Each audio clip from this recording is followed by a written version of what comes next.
Alors, mesdames et messieurs, le séminaire dédié à l'IA cette année a été ouvert. Et pour vous présenter au mieux cette thématique, l'agglomération a cette année fait appel à Polymnia. Alors, Polymnia, qu'est-ce que c'est? Polymnia, c'est une entreprise de formation à la prise de parole en public qui organise également de grands débats pour faire parler, pour faire débattre le public sur tout un tas de thématiques. Aujourd'hui, la thématique choisie, bon, vous l'avez compris, c'est l'intelligence artificielle. Alors, depuis 2022, on a également créé notre propre intelligence artificielle de correction de discours. L'idée, c'est que chacun puisse s'entraîner en autonomie, en dépit de l'argent ou du temps qu'on a à mettre dans un coach perso. Et puis, à partir de là, on est entré de plein pied dans le domaine de la tech, en créant notre propre studio d'intelligence artificielle, Polycube, où on crée de nombreuses intelligences artificielles, des petits robots, des algorithmes, tous les jours, qui vont naviguer sur le web et faire tout un tas d'actions très différentes, chacune les unes des autres. Donc vous voyez qu'à la jonction de ces deux mondes, Polymnia et moi-même, on aura aujourd'hui vocation à vous faire comprendre et à vous faire débattre sur les enjeux que représente l'IA aujourd'hui et plus particulièrement dans le service public. Alors aujourd'hui, on a imaginé avec Monsieur Colombel, que je remercie pour son mot introductif et avec qui je me joins pour remercier évidemment Monsieur Ambrosini, Madame Abadi et toutes les équipes, nous avons imaginé un procès fictif. Alors un procès fictif, c'est un petit peu particulier, c'est l'idée de vous montrer qu'il peut y avoir des enjeux juridiques sur l'IA, mais pas que. L'idée, c'est évidemment, quand on parle de procès, on va parler de droit. L'idée n'est pas de reproduire un procès dans son entièreté, donc on s'arrangera un petit peu avec la procédure, on vulgarisera les termes et les concepts juridiques, et pour s'attacher plutôt à ce que représente aujourd'hui l'IA dans la société. Donc directement après ce procès fictif, vous verrez s'opposer deux avocats dans une joute oratoire sur la question suivante: faut-il inciter l'utilisation de l'intelligence artificielle dans le service public? Ensuite, vous serez amené à juger ces prestations. Donc chacun d'entre vous dans le jury, dans le public, vous aurez un QR code qui s'affichera à l'écran, que vous pourrez scanner, et vous jugerez aussi bien les questions qui ont été posées durant le procès que la question « faut-il inciter l'IA dans le service public ?» En plus du vote du public, il va y avoir 6 personnes qui seront tirées au sort, ou qui même ont déjà été tirées au sort par la main innocente et immatérielle de notre huissier ChatGPT. Ils délibéreront donc. Ils viendront siéger au tribunal et délibéreront à la fin du procès pour nous rendre leur verdict.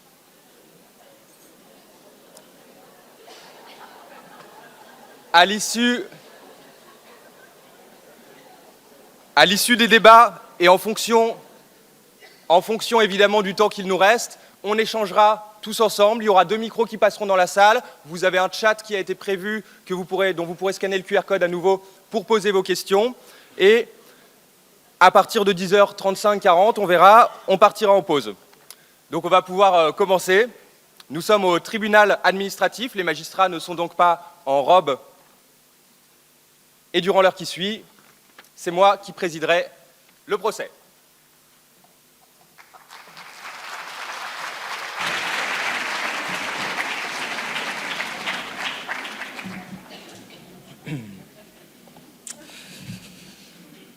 Bonjour mesdames et messieurs, alors nous sommes réunis aujourd'hui pour une audience concernant la demande de monsieur Jean Lausier, ici présent, contre l'hôpital Louis Pasteur. Avant de démarrer la séance, je voudrais procéder au tirage au sort des jurés. Monsieur Le Floch Ludovic.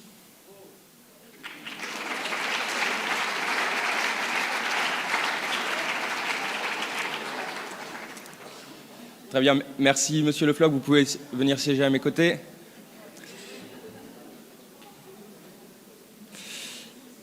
Madame Brisbar Sabine.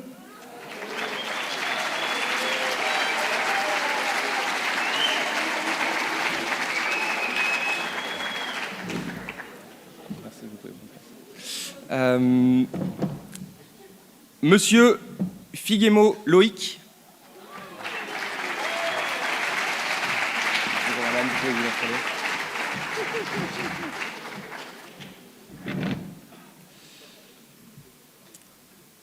Madame Diaz Isabelle.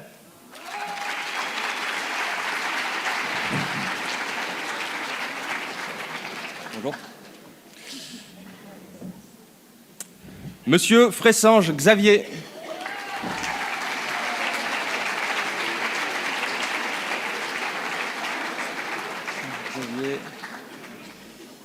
Monsieur Fressange Xavier? D'accord, merci beaucoup. Et Madame Agé Ourmaniou Marion.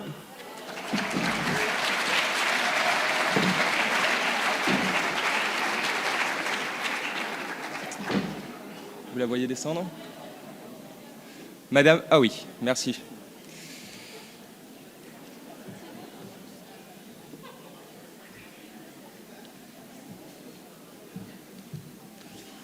Donc vous vous retirerez à l'issue du procès, vous délibérez avec le rapporteur public qui se trouve ici. Qui vous indiquera un peu la marche à suivre si vous avez besoin.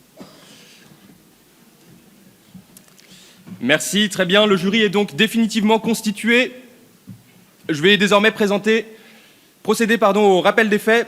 Le 16 avril 2023, Monsieur Jean Lauzier a été opéré pour une tumeur bénigne au cerveau décelée lors d'un examen médical au centre hospitalier Louis Pasteur. L'IRM effectué plusieurs semaines auparavant avait révélé une tache sombre au niveau du lobe occipital. L'analyse de l'image a été effectuée par l'intelligence artificielle Medic AI, puis soumise à la procédure de vérification humaine auprès du service de neurologie de l'hôpital.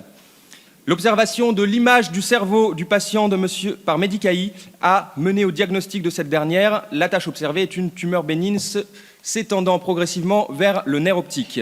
Cette observation transmise au chirurgien chargé de vérifier les conclusions a été confirmée. Lors de l'opération, le chirurgien en charge, M. Lamarquise, ici présent, que l'on entendra tout à l'heure, se rend compte que ce n'est pas une tumeur bénigne mais un abcès cérébral. Dans ce cas-là, ce n'est pas la même opération qui est préconisée, sauf que le chirurgien décidant de retirer l'abcès, il se rend compte que le matériel mis à sa disposition n'est pas adapté et à son réveil, le patient souffre de sévères migraines et d'autres préjudices. Monsieur Lauzier a finalement subi plusieurs autres opérations chirurgicales. Il souffre de séquelles avérées par un médecin indépendant, de pertes d'équilibre fréquentes, de migraines et de vomissements. Monsieur Lauzier a saisi le tribunal administratif afin d'obtenir une indemnisation. Selon lui, l'erreur médicale dont se serait rendu coupable le service de neurologie du centre hospitalier serait à l'origine de son handicap actuel. La Cour sera donc chargée d'examiner les différentes responsabilités, les obligations de moyens garantis par l'hôpital public, le lien entre l'erreur médicale et le préjudice subi, ainsi que l'indemnisation demandée. Nous allons donc d'abord revenir un instant sur la procédure de double vérification. Le centre hospitalier Louis Pasteur a été habilité depuis septembre 2022 à utiliser l'intelligence artificielle pour assister les médecins dans des analyses médicales. Selon le procès-verbal d'autorisation de l'expérimentation, l'objectif est de déterminer si les outils d'intelligence artificielle sont susceptibles d'améliorer significativement la qualité du service public de la santé rendu par l'hôpital. Pour encadrer son utilisation, une procédure de double vérification a donc été mise en place. Les services statistiques de l'hôpital ont transmis à la justice un bilan de l'utilisation de Medic AI entre le 15 septembre 2022 et le 16 avril 2023, date de l'opération de M. Lauzier. Pour 698 analyses effectuées dans les services infection, traumatisme et cancérologie, l'IA aurait effectué 695 prédictions non réformées par les médecins et 3 prédictions ayant fait l'objet d'analyses complémentaires et d'un changement de diagnostic. Lors de ces 3 analyses erronées, les comptes rendus des équipes médicales ont noté une difficulté particulière d'analyse due à l'imprécision d'images ou au manque d'informations. La procédure de double vérification dans le cas de M. Lauzier aurait donc été respectée en principe. On verra si c'est bien le cas en entendant les différents témoins. Il s'agit maintenant de savoir s'il y a pu avoir des dysfonctionnements aussi dans cette procédure. Et pour cela, nous allons entendre le premier témoin dans cette affaire, M. Lamarquise, neurochirurgien à l'hôpital Louis Pasteur. Merci, monsieur. Donc vous avez suivi le cas Lauzier depuis son entrée à l'hôpital, c'est bien ça ? Oui, Monsieur le Président. Très bien. Est-ce que le patient a été traité comme les autres patients? Bien évidemment, Monsieur le Président. D'accord. Et lors de l'IRM dont on parle, votre équipe avait remarqué une tache anormale au niveau de son cerveau et vous avez transmis cette image médicale à Medic AI, c'est bien ça? Oui, Monsieur le Président. Mon interne a d'abord détecté l'image, puis l'a partagée avec Medic AI comme le veut la procédure depuis près d'1 an. D'accord, comme le veut la procédure. Et donc vous avez suivi le diagnostic ou vous avez fait des analyses complémentaires à ce moment-là? Alors non, Monsieur le Président. Tout d'abord, étant scientifique, on est sceptique. On a remis en question le premier diagnostic en complétant avec des analyses un peu plus poussées analyse sanguine, osseuse, pour nous assurer qu'il s'agissait bien d'une petite tumeur bénigne. Ouais, d'accord. Et donc après ça, vous avez suivi le diagnostic ou vous êtes concerté? Il y a une décision collégiale? Oh non, il y a eu une décision collégiale, encore une fois. Mhm. Comme je vous l'ai dit, double vérification. J'ai concerté bon nombre de mes collègues. Et donc, concernant l'utilisation de l'IA, vous en aviez informé Monsieur Lauzier? Il savait que l'IA allait être utilisée pour analyser son image? Et je vais être honnête avec vous, non, on ne lui a pas expliqué qu'on est passé par Et Medicae. pour quelle raison? Pour une raison toute simple. Les premières fois où on utilisait Medicae chez nos patients, certains d'entre eux refusaient. Du coup, ça nous rajoutait du temps, une perte de moyens, et parfois il y avait toujours des erreurs. D'accord. Et c'est vous qui finalement avez pris la décision pour opérer?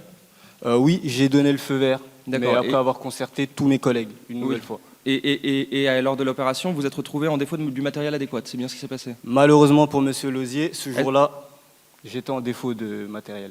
D'accord. Est-ce que vous auriez pu prévoir ce scénario et donc prévoir le matériel adéquat pour une opération différente de celle-ci? C'est compliqué, vous savez. Lorsque l'on prévoit une opération, pour des raisons budgétaires, on ne sort que les matériaux nécessaires. On ne sort pas des matériaux en plus pour je ne sais quel problème. D'accord, mais dans ce cas précis, s'il existait un doute sur la nature de la tâche observée, vous auriez peut-être dû tout mettre en place alors pour prévenir une mauvaise opération. Alors, Monsieur le Président, il n'y avait pas de doute. On avait fait la double vérification, on s'était reconcerté, on en avait discuté entre collègues. Pour nous, on avait bien affaire à ce type de tumeur-là. D'accord, donc il y avait une certitude au niveau des équipes. Oui. Et dû notamment à l'utilisation de Medicae. Oui, Monsieur le Président. D'accord. Et cette utilisation, justement, qu'en dites vos équipes? Parmi les différentes équipes de l'hôpital, quel est le bilan qui est fait aujourd'hui? Eh bien, tout le monde est satisfait, très satisfait. À vrai dire, mes internes trouvent ça exceptionnel car on gagne un temps précieux incroyable et on ne perd pas en précision. D'accord. Quel regard vous pouvez porter aujourd'hui en tant que chirurgien sur l'erreur de diagnostic qu'a subi Monsieur Lauzier? Alors, encore une fois, c'est une erreur de diagnostic d'après lui. D'après nous qui avons mené notre procédure comme on le fait depuis près d'un an sans aucun problème, on était dans le bon. D'accord. Donc vous vous dites que si c'était à refaire, cette opération, vous la referiez? Cette fois-ci, je prévoirais plus de matériaux. Évidemment. Est-ce que vous voudriez ajouter quelque chose, Monsieur la Marquise? Non, Monsieur le Président. Bon, bah, très bien. Alors, je vous en prie, vous pouvez retourner vous asseoir. Très bien. Nous allons donc désormais entendre Madame Duval, présidente directrice générale de l'entreprise Medicae France. Merci. Bah, je vais commencer par le développement de votre outil, tout simplement. Comment est-ce que vous avez créé Medicae et sur quelles données est-ce que vous vous êtes fondé? Alors nous ne pouvons pas vous fournir la provenance de nos données, tout simplement parce qu'elles sont couvertes par le secret médical.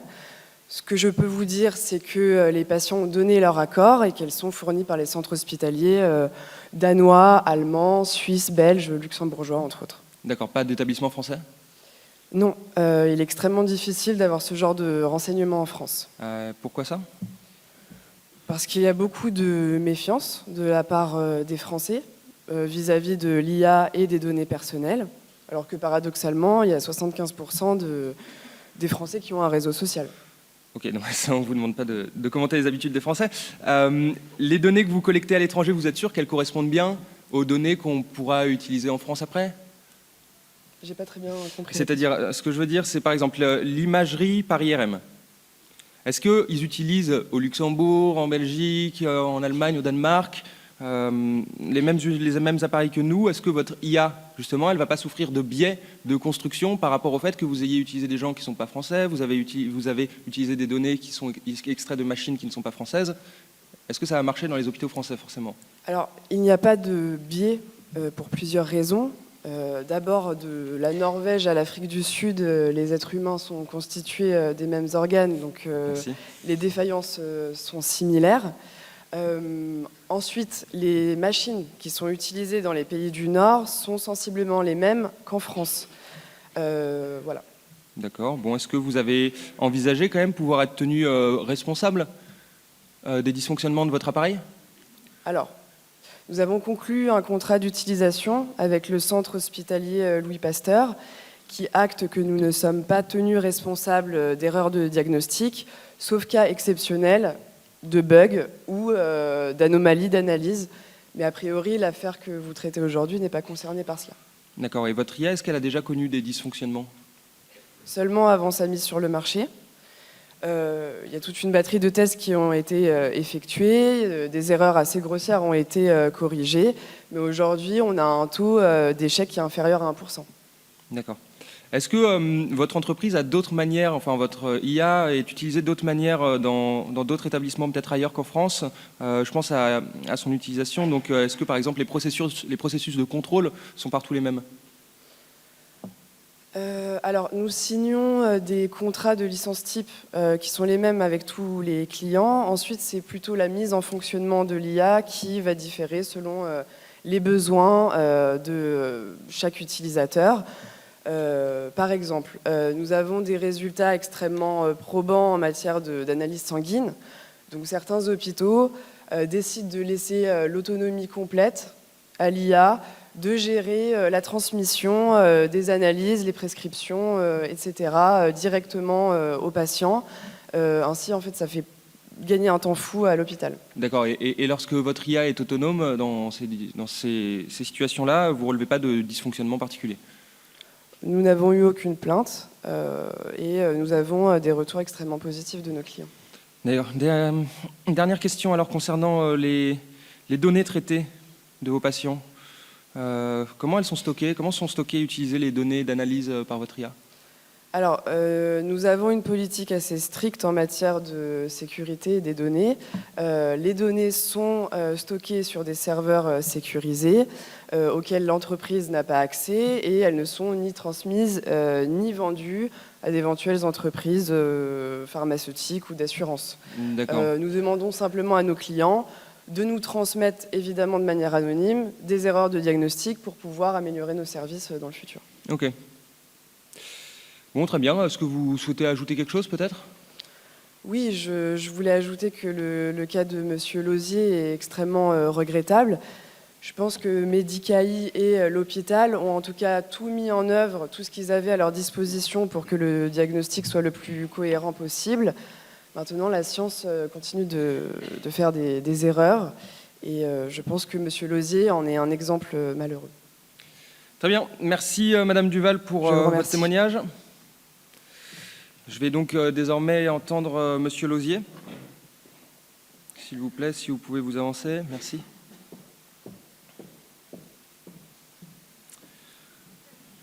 Donc vous êtes bien Monsieur Lausier, 27 ans, marié, père d'un enfant? C'est ça. D'accord. Vous pouvez m'expliquer en quelques mots le préjudice que vous avez subi, s'il vous plaît? Monsieur le Président, ça fait des mois que j'attends cette audition en fait. Ils se sont trompés sur l'opération. Ils étaient censés être opérés pour des vertiges fréquents, ils m'ont dit que c'était une tumeur. Et au final, après l'opération, ils m'ont dit qu'il y avait une erreur au préalable et que c'était pas ça. Et donc, ce que vous subissez depuis, c'est pire que ce que vous subissez avant? Largement. Ça fait des mois que j'ai des vertiges, j'ai des vomissements, j'ai des migraines. Je suis cloué au lit, je peux rien faire d'autre en fait. Et vous qui travaillez dans l'agriculture, je le vois dans votre dossier, ça peut pas être lié aussi aux produits que vous utilisez, les vertiges que vous avez subis? Non, c'est impossible que ce soit lié à ça. Ça fait 5 ans que je suis dans l'agriculture biologique, monsieur. D'accord. Donc vous pouvez nous dire que vos vertiges ne sont pas imputables de base à votre activité, mais plutôt à l'hôpital? J'avais des premiers vertiges liés à mon abcès, mais les vrais vertiges, les plus violents, ont été liés à l'opération. C'est à ce moment-là que je ne pouvais plus sortir de mon lit, j'étais bloqué. En parlant de l'opération, justement, est-ce que vous considérez avoir été bien informé sur la nature de l'opération et votre prise en charge? Dans l'idée, oui. J'étais consentant, il m'avait bien expliqué, il m'avait rassuré. La problématique n'est pas là. La problématique, c'est qu'ils avaient fait une erreur bête, quoi. D'accord. Et vous avez toujours eu confiance en l'hôpital? Avant ça, oui. D'accord. Et aujourd'hui? Non, impossible de leur faire confiance. Enfin, déjà, ils me cachent le fait que ce soit une IA qui s'occupe de moi. Ils font des erreurs. Enfin, c'est un manque de professionnalisme énorme. Est-ce que vous avez été informé après coup qu'il y avait une IA ou c'est à partir du moment où la procédure a été enclenchée que vous C'est après mon opération que j'ai su que c'était une IA qui s'était occupée de moi. D'accord. Et est-ce que vous auriez accepté votre opération si on vous avait dit au préalable que c'était une IA qui analyserait vos données, qui avait analysé vos données? Franchement, je ne saurais pas vraiment vous dire. Je comprends rien à tout ça, moi. Mais j'imagine que j'aurais fait mes recherches, j'aurais posé le pour et le contre, j'aurais cherché des chiffres ou que sais-je. Et voilà, je sais pas trop. C'est un peu franchement. difficile à dire pour vous après coup. Oui, alors. complètement. Et quand vous étiez à l'hôpital, vous étiez bien pris en charge par le personnel soignant? Personnel soignant, il n'y avait rien à dire. Le problématique, c'était la multiplication des opérations. Vous savez, pendant 6 mois, j'ai dû avoir quasiment au moins une opération par mois. Donc c'est épuisant. Avec tous les effets que j'avais, c'était horrible. 6 mois, c'est la durée de votre arrêt de travail, c'est ça? C'est la durée de l'arrêt de travail, mais j'ai dû reprendre le travail au bout de 5 mois. D'accord. Parce que vous étiez... Pourquoi? Vous aviez des difficultés financières? C'est ça. Ok. Je pouvais plus payer. Ma mutuelle couvrait qu'à hauteur de 75% de mon salaire, mais ça comptait absolument pas l'absence d'exploitation en fait de mon champ. D'accord. Bon. Et avant votre première opération, les médecins, ils avaient prévu combien de temps pour... Ils avaient prévu seulement 10 jours. Mais vous avez tout dans le dossier. Que 10 jours, 10 jours, que 10 d'accord. jours. Donc vous êtes passé de 10 jours à 5 mois et plus d'immobilisation. C'est ça. Je comprends que ce soit un peu dérangeant pour vous, en effet. Avec tous les effets en plus. Bon, bah écoutez, merci Monsieur Lauzier pour votre témoignage. Vous avez quelque chose à ajouter? Je voudrais juste dire que je trouve ça extrêmement choquant que l'hôpital soit absolument pas transparent avec ses patients et qu'ils nous préviennent pas que ce soit une IA qui s'occupe de nous en fait. Et que c'est plus un humain mais un robot qui s'occupe de nous. Je trouve ça assez choquant et terrifiant. D'accord. Bon, bah merci Monsieur Lauzier. Vous pouvez retourner vous asseoir alors.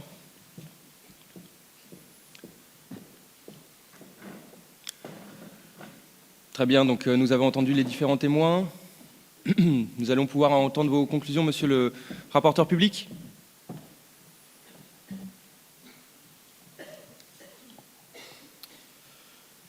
Merci, Monsieur le Président. Mesdames, Messieurs, nous sommes aujourd'hui en présence d'un cas d'école parfait pour soulever et illustrer les difficultés qui s'expriment à travers l'utilisation d'une IA dans l'établissement public, dans le service public même. Alors bien que je ne souhaite pas faire de M. Lauzier un exemple pour la suite, il faut tout de même savoir que jamais un tribunal administratif n'avait eu à juger des problèmes liés à une IA dans un établissement public. Cette décision fera donc, pour un temps du moins, jurisprudence. Tout d'abord, il s'agira pour moi d'examiner les différentes responsabilités pouvant être engagées dans cette affaire. Ensuite, il nous faudra nous pencher sur la relation pouvant exister entre le préjudice subi par M. Lauzier et les éventuelles fautes commises par l'une ou l'autre partie. Enfin, je rendrai mes conclusions sur l'indemnisation demandée par M. Lauzier, à savoir 45 000 € de dommages et intérêts, ainsi que le paiement des dépenses et des frais irrépétibles. Pour commencer sur la responsabilité de Medicae, le contrat signé entre l'entreprise et l'hôpital est soumis au droit civil ne relevant pas d'un marché public. En effet, Medicae est un outil disponible librement sur abonnement en ligne pour la somme de 1 200 € par mois. Les conditions générales d'utilisation stipulent d'ailleurs en leur article 12 que les conflits nés de l'utilisation de Medicae par l'utilisateur, réglés à défaut d'accord amiable, seront réglés par le tribunal de commerce. Je soulève donc de prime abord, Monsieur le Président, l'incompétence de notre tribunal en ce qui concerne la responsabilité de l'entreprise Medicae. L'hôpital, en cas de décision défavorable, ne pourrait se retourner contre Medicae que devant la juridiction compétente. Sur la responsabilité du centre hospitalier Louis Pasteur, il a été prévu conjointement par l'hôpital et par le ministère de la Santé de procéder à l'expérimentation de Medicae pour les analyses médicales. Cet accord était néanmoins assorti d'une mesure de précaution qui imposait à l'hôpital une procédure de double vérification pour chaque utilisation de l'IA. Cette procédure, compte tenu des témoignages et des documents mis à disposition de la justice, a été respectée pour chaque analyse. L'hôpital ne s'est donc pas rendu coupable d'une faute dans l'utilisation de l'IA. En revanche, il s'agit de voir si la procédure s'est déroulée de manière claire et transparente. Il a été affirmé par M. Lamarquise que l'établissement ne procédait pas à la prévention des patients quant au traitement des données médicales par l'IA. Ce dernier n'a donc pas été en capacité de refuser le traitement qui lui était proposé. Cependant, il a également été révélé que l'utilisation de l'IA était souvent plus fiable que l'analyse humaine. En vertu du protocole de protection des données compatible avec le référentiel Vigilance sanitaire publié par la CNIL et basé sur les règles européennes de protection des données, le RGPD, que vous connaissez, Monsieur le Président, l'absence d'information du patient ne peut être considérée comme une faute de la mesure où il est laissé libre utilisation aux établissements de santé des outils qu'ils jugent nécessaires au traitement de leurs patients. L'absence d'information ne constitue pas, à mon sens, une faute de l'établissement. Reste, pour engager la responsabilité de l'établissement, la question de l'obligation de moyens qui incombe aux hôpitaux publics pour le soin de leurs patients. Cette obligation de moyens implique que l'établissement doit mettre en œuvre tout ce qui est à sa disposition pour que les patients soient traités conformément aux acquis de la science, selon la formule consacrée par le célèbre arrêt Mercier de la Cour de cassation de 1936, que vous connaissez parfaitement, Monsieur le Président. Or, il apparaît qu'avant l'opération, le matériel nécessaire à l'ablation d'un abcès cérébral aurait pu être disposé dans le bloc opératoire, mais Monsieur la Marquise a en effet affirmé qu'il existait un doute sur la tâche apparue sur les images et que les médecins avaient un doute. Ils n'étaient pas sûrs, il n'y avait aucune certitude. La décision d'opérer a, selon moi, été influencée par les bons résultats obtenus alors juste par l'IA. En effet, sur plus de 650 analyses positives, sur un nombre équivalent de tentatives, c'est un excellent résultat, c'est vrai. Néanmoins, l'exception confirme la règle et la machine n'est pas parfaite, elle est faillible. En effet, les logiciels d'intelligence artificielle n'emportent pas de consensus scientifique, ils ne sont pas, à proprement parler, des acquis de la science.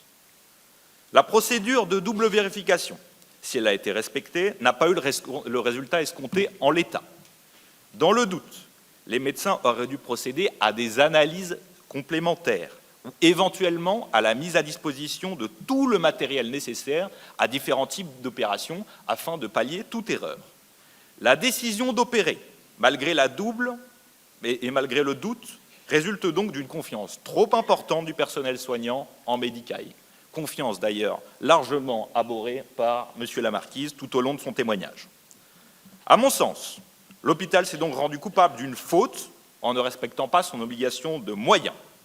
En prévoyant des analyses complémentaires et une meilleure organisation de l'opération, l'erreur de diagnostic aurait pu être soit évitée, soit palliée.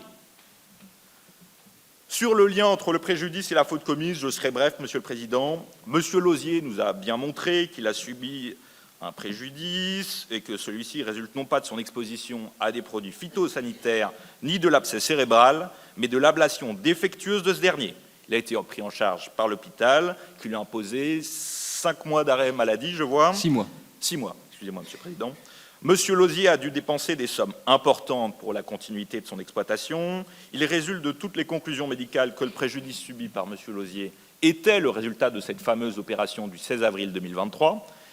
Comme nous avons constaté une faute de moyens dans la mise en place de l'opération qui a été effectuée, il apparaît que le préjudice subi par M. Lauzier résulte donc bien de cette faute initiale.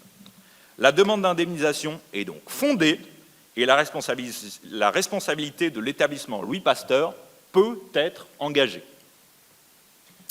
Enfin, sur les montants demandés, les documents comptables qu'on a ici font état d'un employé ayant coûté 20 000 € sur 5 mois, ainsi que d'une perte de chiffre d'affaires comparée à l'exercice précédent de 12 000 €. Le tribunal devra donc prononcer une indemnisation à hauteur de 32 000 €, ainsi que la couverture par l'hôpital des frais de justice et des frais d'avocat de M. Lauzier. Je vous remercie, Monsieur le Président. Très bien, merci. Merci, Monsieur le rapporteur public. Nous allons pouvoir désormais entendre les conclusions de la demande de Monsieur Lauzier, donc représenté par Maître Wayne. Maître, vous avez la parole. Merci, Monsieur le Président. Monsieur le rapporteur public a parfaitement rappelé le défaut de rigueur de l'hôpital vis-à-vis de l'obligation de moyens qui lui incombe. Je ne m'attarderai donc pas sur cette question.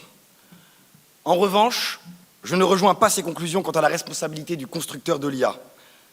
En effet, l'IA, la fameuse IA qui est censée remplacer le journaliste, l'avocat, le médecin et que sais-je encore, doit, si elle veut assumer ce rôle dans notre société, également assumer ses responsabilités juridiques. Or, la question à laquelle vous avez refusé de répondre en tant que juge administratif doit au contraire être tranchée ici même en vertu de la qualité de son utilisateur, c'est-à-dire la fonction publique hospitalière. La question à laquelle je vais tâcher de répondre aujourd'hui doit être la suivante. Qui est responsable d'une IA défectueuse utilisée pour le service public? J'analyserai donc la responsabilité du constructeur, Medicae, pour commencer. et je vous garantis qu'elle n'est pas négligeable. Rappelons que Medicae a pour vocation de remplacer le travail d'analyse du médecin. Le pouvoir et les responsabilités morales de cette entreprise sont donc capitales. Au sein du service public comme ailleurs, le fabricant peut être tenu d'un produit responsable d'un produit défectueux. Dans ce cadre, il y a 3 défauts particuliers. Le défaut de conception, le défaut de production et le défaut d'avertissement. Ici, nous sommes dans le cadre d'un défaut de conception. En effet, c'est à cause d'une conception initiale imprécise que l'intelligence artificielle a mal analysé la situation. En vertu de l'article 1245 du Code civil, le producteur est responsable du dommage causé par un défaut de son produit, qu'il soit ou non lié par un contrat avec la victime. Dans le cas d'espèce, M. Lauzier n'est pas lié par contrat avec Medicae, mais c'est bien le produit défectueux de Medicae qui a causé dommage à M. Lauzier. Bon, pour vous expliquer le défaut de fabrication, il faut que je parle des biais de construction d'une intelligence artificielle. Les biais sont en réalité des préjugés des créateurs et se manifestent notamment par la sélection des données. Une intelligence artificielle de reconnaissance faciale entraînée sur un public d'hommes blancs aura bien du mal à différencier les femmes noires entre elles, par exemple. Ici, c'est la même chose. L'IA a été entraînée sur des machines différentes de celles utilisées en France, car il en existe, et vous le savez très bien, madame. Prenons l'exemple de Therapixel, une IA utilisée avec une grande majorité de données locales et également spécialisée dans le diagnostic d'imagerie, fait nécessaire à un contexte clinique français. Car oui, contrairement à ce que prétend Madame Duval, les différences génétiques, même mineures entre régions du monde, ont un impact sur les résultats fournis. Plus important encore, l'IA a été entraînée sur des images médicales nettes, contrairement à celle qui a été prise dans ce cas-là, et qui, selon les conclusions des médecins, était très difficile à analyser. Ainsi, les biais de fabrication, s'ils ne sont pas résolus, devraient empêcher la fonction publique de proposer aux administrés ces outils défectueux. L'hôpital, sur le fondement de son manque d'obligation de moyens, et l'entreprise, sur le fondement de la mauvaise conception de son produit, sont donc conjointement responsables. De plus, l'hôpital a manqué à son obligation d'information des patients résultant de l'article 3 de la Charte des droits fondamentaux de l'Union européenne. Selon cet article, le patient doit exprimer un consentement éclairé.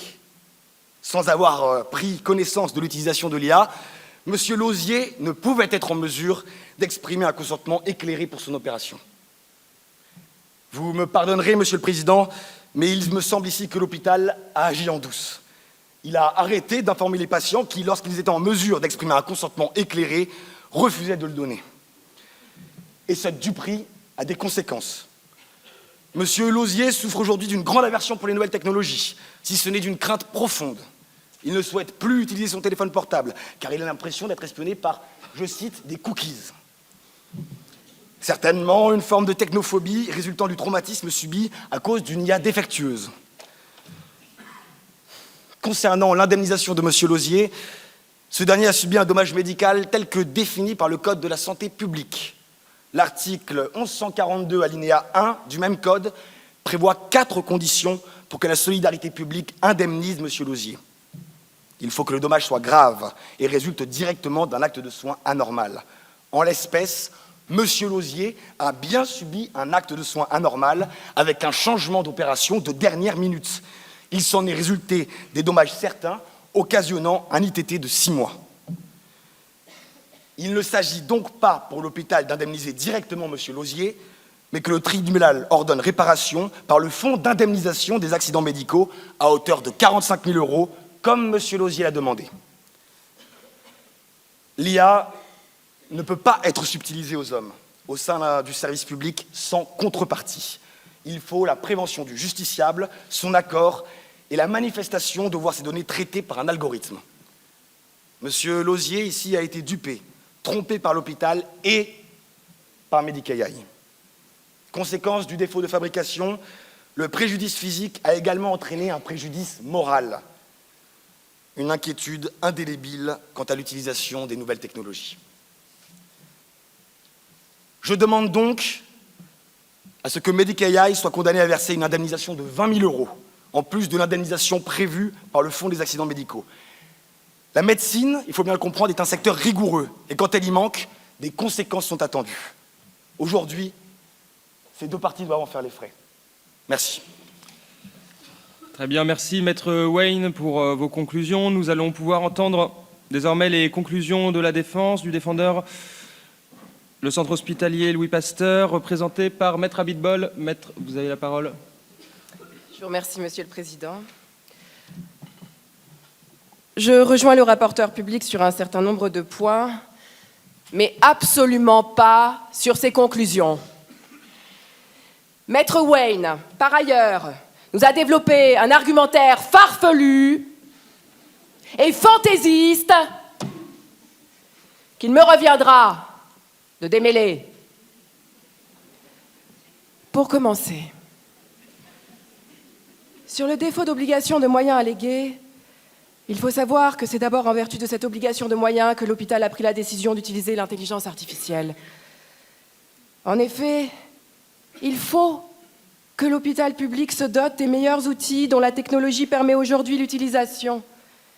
C'est de cette seule manière que les hôpitaux pourront rester concurrentiels et que les coûts de la santé resteront abordables pour la sécurité sociale et pour tous les patients.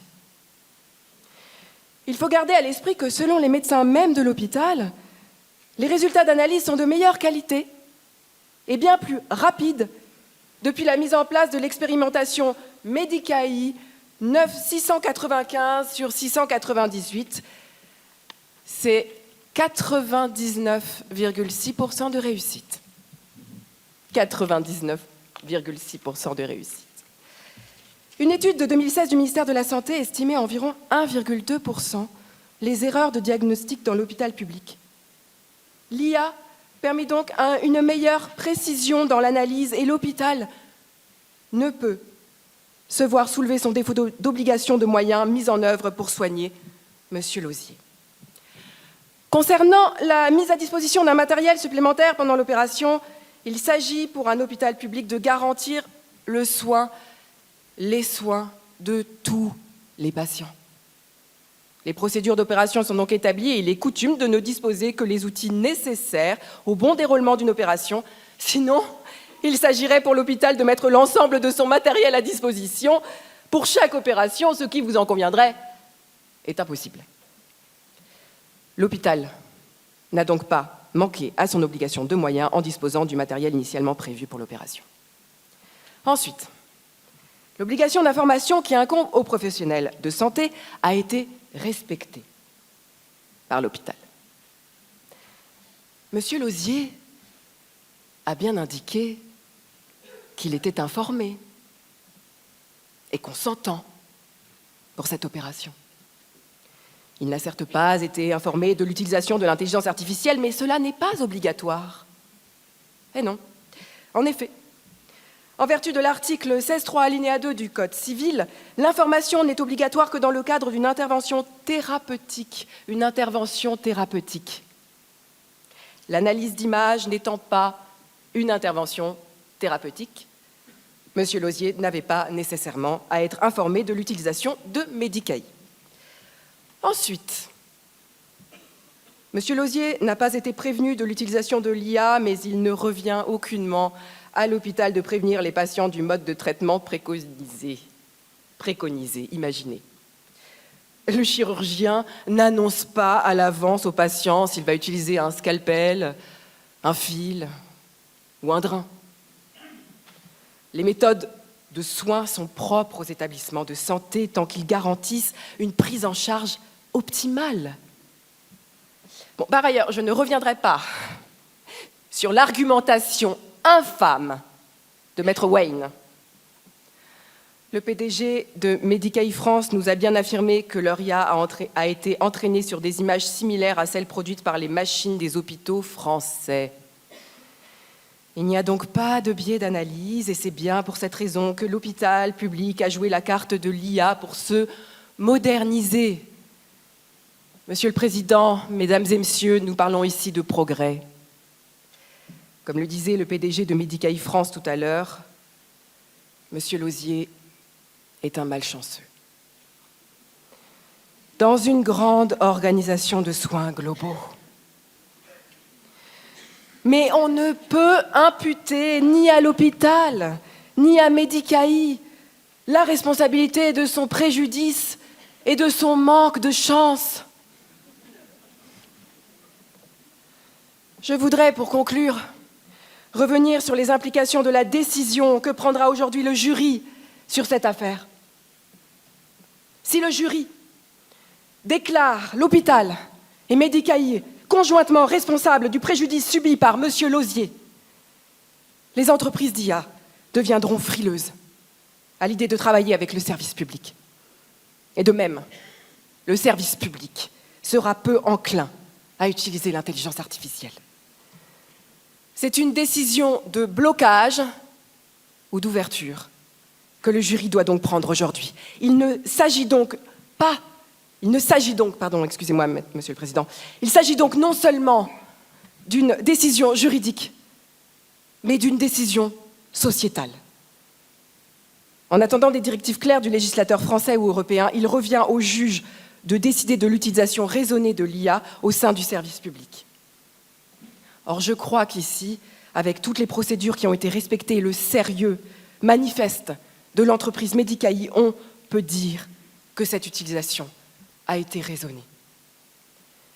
Votre décision fera jurisprudence pour un temps, car la véritable question sous-jacente à ce procès est la suivante. Faut-il interdire l'utilisation de l'IA au sein du service public? Je vous remercie. Très bien, merci, maître. Les débats sont donc terminés. Le dossier de la procédure sera remis entre des mains du greffe de la Cour.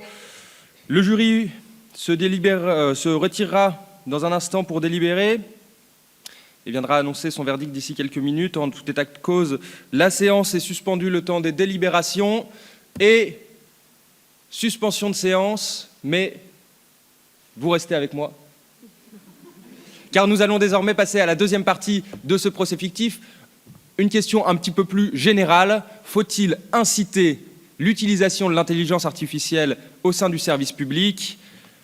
Deux avocats vont s'opposer sur cette question. Pour répondre oui d'un côté, pour répondre non de l'autre, c'est la partie du oui qui commencera. Pour ça, j'appelle un chef d'entreprise dans l'intelligence artificielle, créateur d'une IA juridique, avocat au barreau de New York. Il est détendu, mais sûr de lui. Je vous prie d'accueillir Monsieur Zachary Laïc. Merci, Monsieur le Président. Bien nommé. Monsieur le Président, Mesdames et Messieurs les jurés, faut-il inciter l'utilisation de l'intelligence artificielle dans le service public? Laissez-moi reformuler. Faut-il inciter l'utilisation de la roue dans le service public?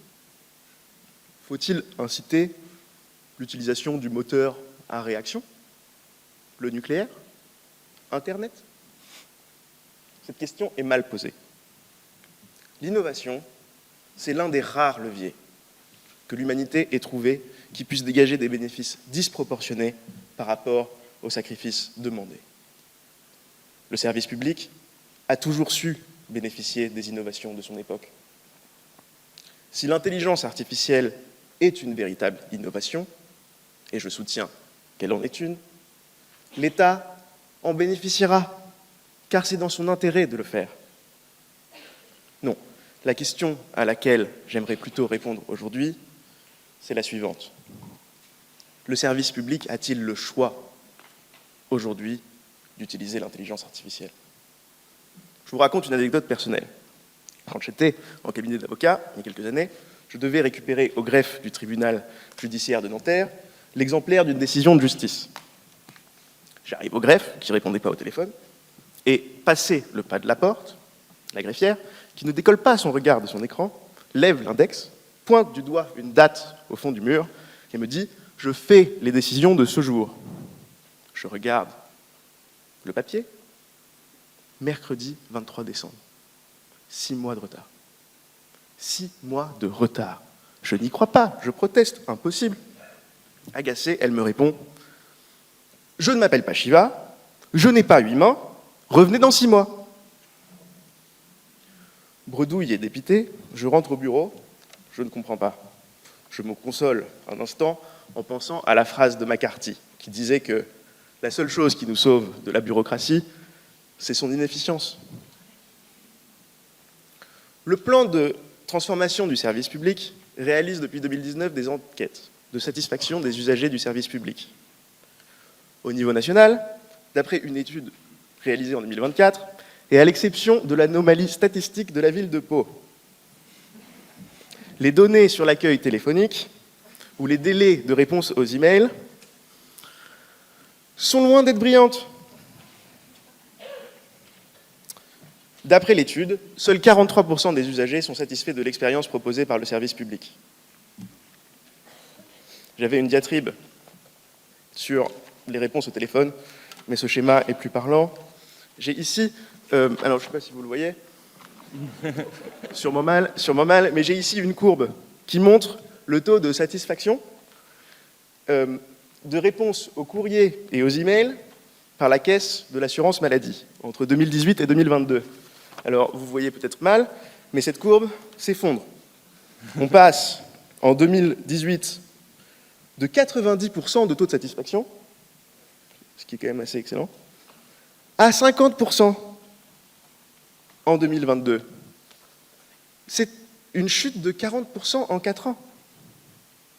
Ça ne me fait pas plaisir de parler de ces chiffres, mais il faut simplement montrer qu'aujourd'hui, le service public est débordé. Et le problème ne va qu'empirer. L'administration, aujourd'hui, recueille plus de 1800 formulaires administratifs. Remplir un formulaire et le traiter demande du temps, des connaissances, de la concentration. Que se passera-t-il alors lorsque l'intelligence artificielle commencera à remplir elle-même les formulaires? Que se passera-t-il quand elle vous adressera des mails dans un français parfait? Que se passera-t-il quand elle vous appellera au téléphone à la place des usagers? Vous en avez peut-être déjà fait les frais, mais c'est la direction que nous prenons, aidés par GPT-4 ou même à sa propre initiative. Pour rédiger des emails et remplir des formulaires, le volume des requêtes va exploser. Et c'est sans compter sur les nouvelles fonctions de GPT-4o. Il pourra passer des appels téléphoniques bluffants. Vous ne saurez pas faire la différence et vous serez submergé. Vous courrez dans tous les sens pour répondre à ces demandes, il vous harcèlera sous forme de formulaire, GPT-4 vous harcèlera sous forme d'email, sous forme d'appel téléphonique, et impossible pour vous de faire la différence entre un usager IA et un usager humain.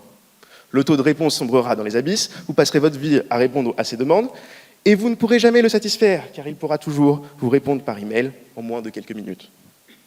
Votre to-do list ne sera jamais terminée, et vous serez les esclaves de l'intelligence artificielle.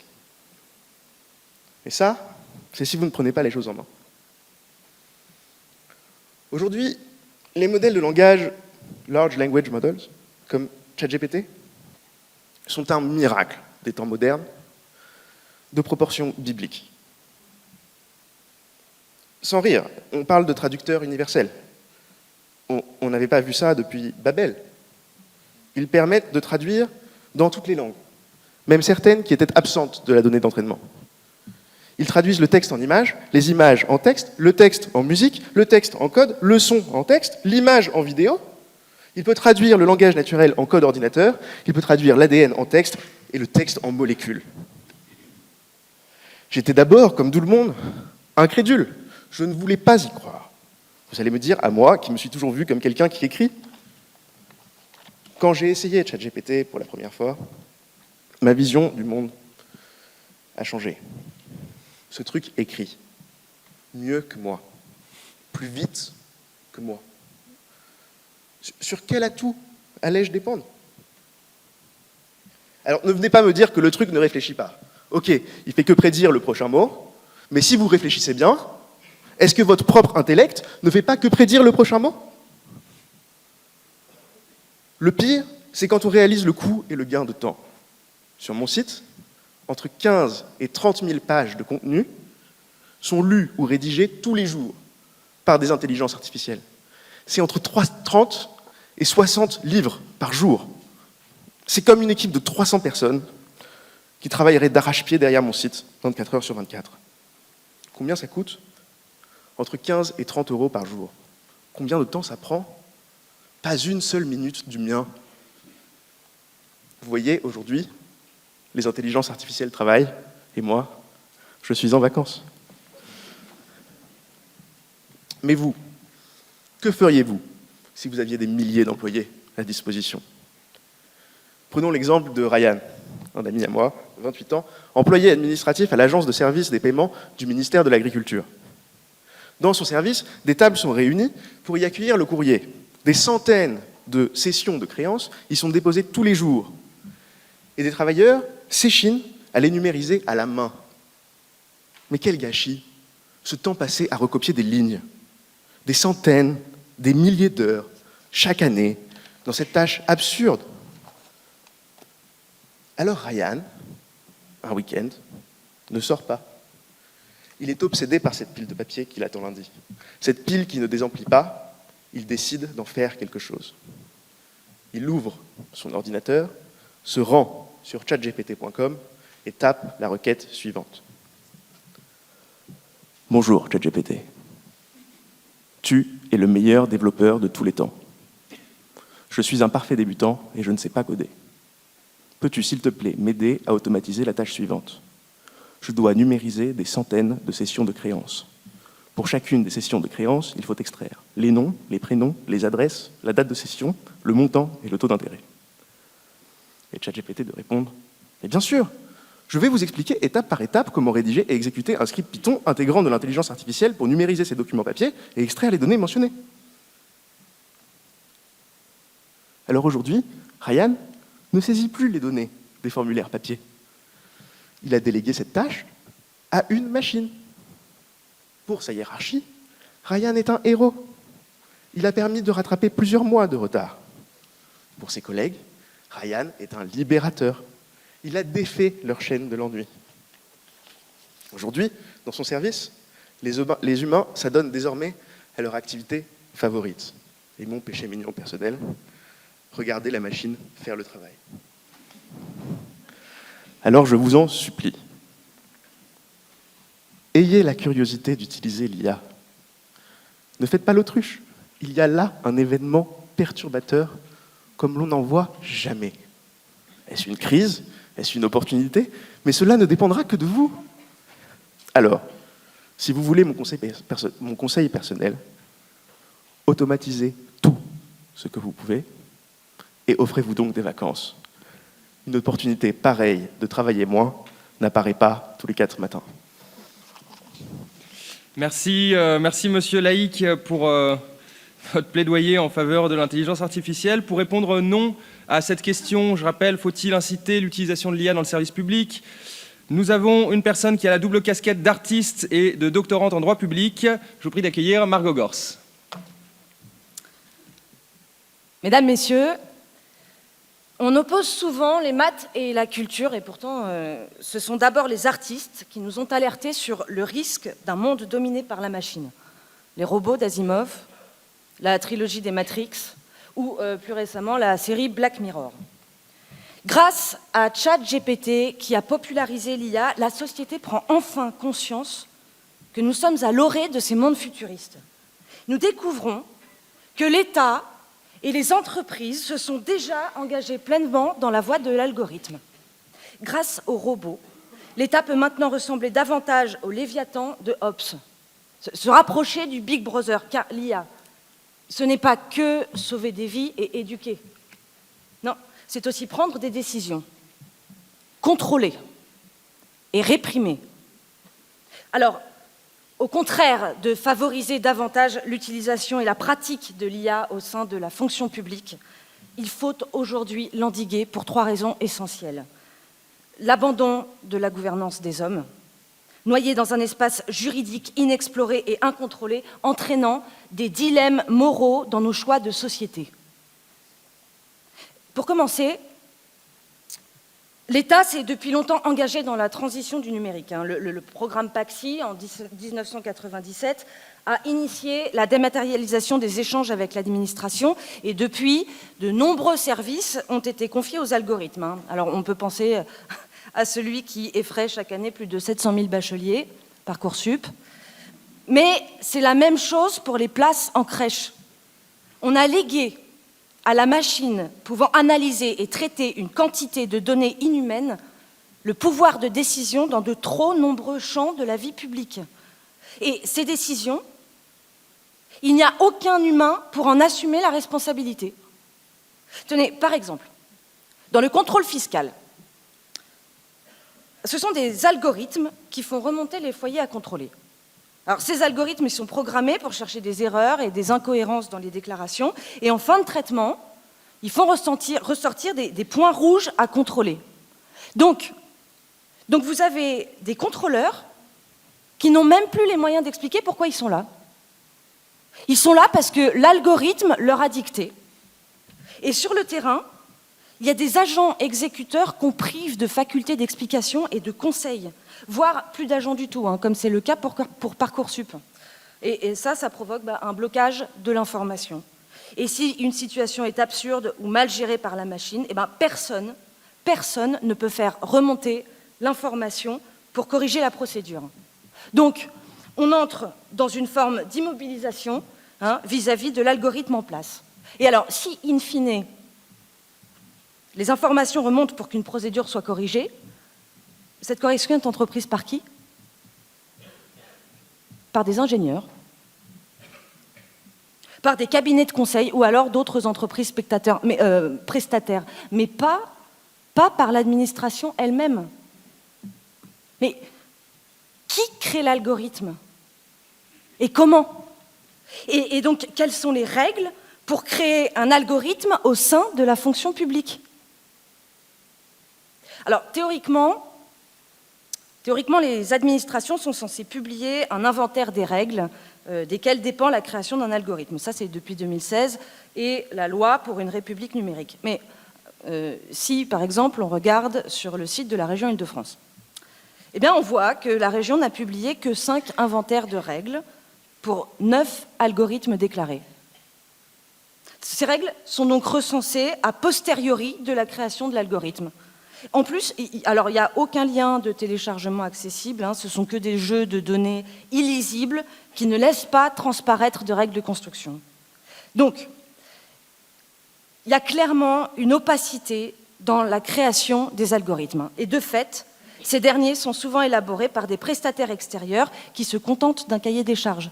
C'est-à-dire qu'à l'instar d'un maître d'œuvre dans le bâtiment, ils reçoivent satisfaction de l'administration en fonction du produit livré, mais pas en fonction des méthodes ou des matériaux utilisés.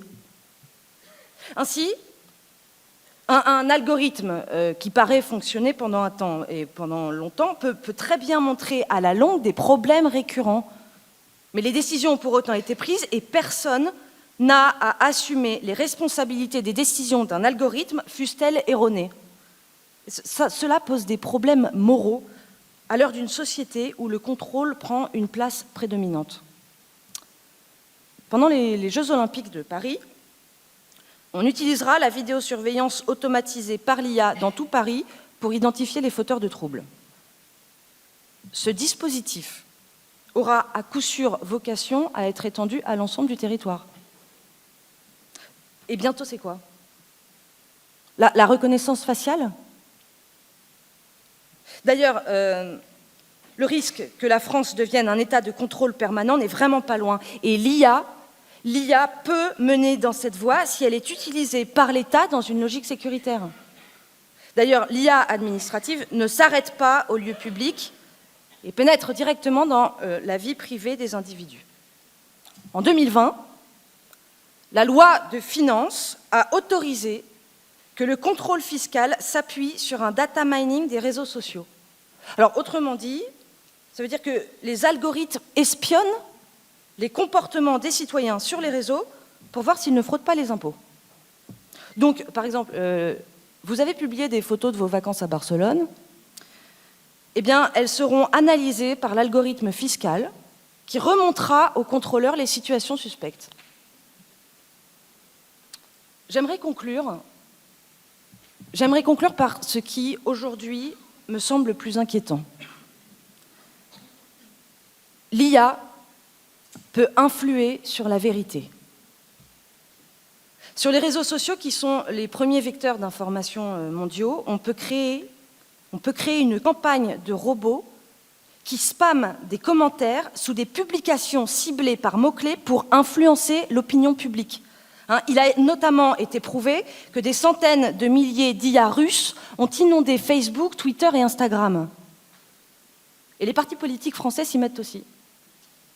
Chacun comprend que l'IA peut créer du contenu à vitesse et quantité imbattables, détourner ou privilégier l'information. Et rien n'empêche l'État ou les collectivités d'introduire des programmes d'IA dans leur communication et ainsi de manipuler l'opinion publique. L'IA doit être introduite en France selon une procédure qui part d'un besoin manifeste de l'administration, avec une transparence totale sur la construction algorithmique et des agents de terrain qui vérifient sa conformité. Un cadre juridique clair et des fonctionnaires formés au code. Aujourd'hui, l'incitation à la consommation d'IA déjà présente sur le marché par le service public est un trop grand risque pour notre souveraineté et pour nos libertés fondamentales. Alors, avant d'inciter, pensons à maîtriser l'IA. Merci Madame Gors pour votre plaidoyer. Bien écoutez, la séance est finie. Les délibérations du jury vont pouvoir commencer. Je vous prie de suivre le rapporteur public qui va vous mener dans une salle où vous serez à l'aise pour discuter. Oui. Non, pendant le... Ouais. Alors vous me pardonnerez concernant les difficultés de lecture de l'écriture. Donc concernant la responsabilité de l'hôpital par rapport au préjudice subi évoqué tout à l'heure, on a considéré qu'effectivement la responsabilité pouvait être invoquée, considérant que l'intelligence artificielle l'usage de l'intelligence artificielle s'était traduit par un excès de confiance à la fois sur les données sources, c'est-à-dire les données de diagnostic, l'imagerie, dont on a entendu qu'effectivement intelligence artificielle exercée sur des données optimisées, quand on passe sur des données qui sont peut-être de moins bonne qualité, ça remet en cause potentiellement la qualité du diagnostic. Et excès de confiance aussi par rapport aux moyens qui sont mis en place, puisque dans la pratique médicale, il considère qu'il y a toujours un plan B, et que dans ce cas de figure, le changement de diagnostic réalisé en cours d'opération a montré qu'il fallait avoir un plan B, et ce plan B, on ne l'avait pas, on n'avait pas les outils médicaux adaptés. Oui, c'est ça.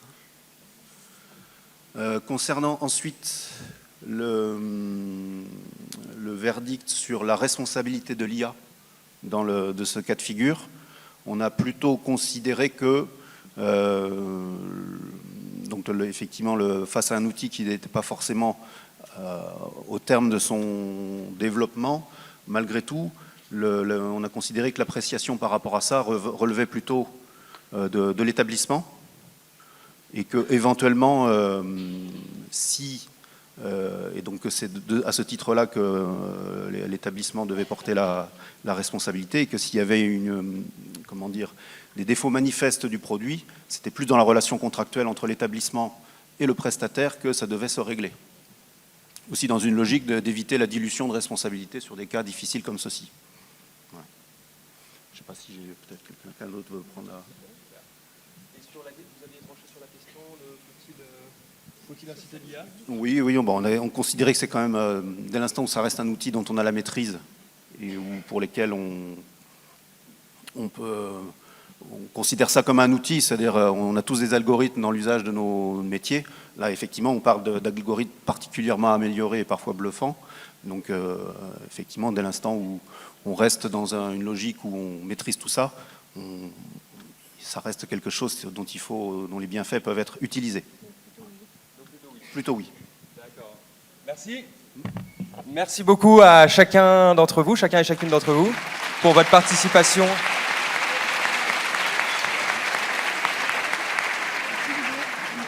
Pour votre participation active et votre verdict. On va pouvoir afficher peut-être les résultats au tableau.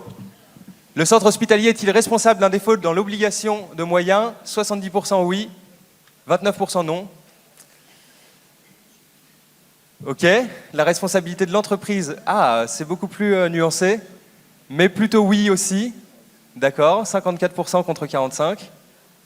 Et la dernière question, à 77%, il faut inciter l'utilisation de l'IA au sein du service public. Ça se voit que vous êtes sensibilisés à la question. Alors, super, bravo à chacun et chacune d'entre vous et merci.